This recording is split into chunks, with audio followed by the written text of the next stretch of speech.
एक गरीब मजदूर था। उसे शराब पीने की आदत थी। वह रोज पैसे कमाता और उन पैसों की शराब पी जाता। शराब पीकर जब घर लौटता तो उसे बड़ा अफसोस होता कि उसने सारे पैसे बर्बाद कर दिए। तब उसे गुस्सा आता और वह बारी बारी से अपने जूते उतारकर दरवाजे पर कस के पटकता। फिर घर के सारे बर्तन इधर उधर पटकने लगता। उसकी ये हरकत रात भर मोहल्ले वालों को परेशान कर देती थी।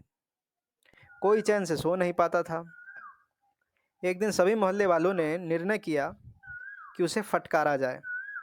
अगली सुबह सभी उस मजदूर के यहाँ इकट्ठे हुए और उसे डांटा कि तुम रात भर बर्तन पटकते हो, इससे पूरे मोहल्ले वालों की नींद हराम हो जाती है। या तो तुम इस आदत को छोड़ दो या फिर इस मोहल्ले को छोड़ दो। अब हमसे और बर्दाश्त नहीं होगा।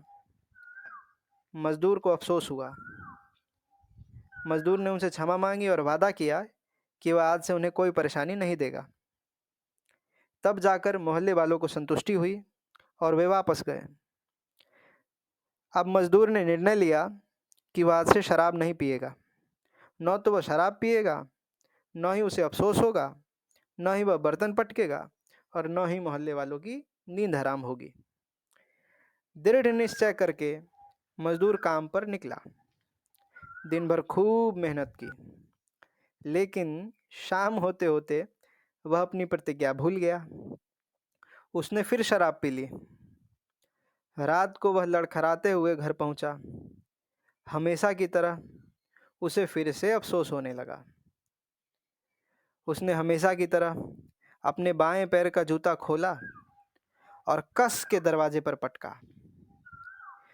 फिर वह दाएं पैर का जूता खोलने लगा। तभी उसे मोहल्ले वालों से किया हुआ अपना वादा याद आया। उसने चुपचाप अपना जूता उतारा और जाकर अपने बिस्तर पे सो गया। सुबह जब नींद खुली तो मोहल्ले वाले दरवाज़ा पीट रहे थे। दरवाज़ा खोला तो फिर से सब डांटने लगे कि तुमने हमारी नींद हराम कर दी। मजदूर को आश्चर्य हुआ। उसने बोला कि मैंने तो सिर्फ एक ही जूता पटका था।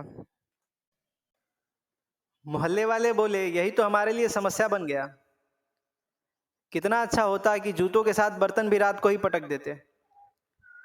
हम रात भर इसी फिराक में जगे रहे कि अब बर्तन पटकोगे।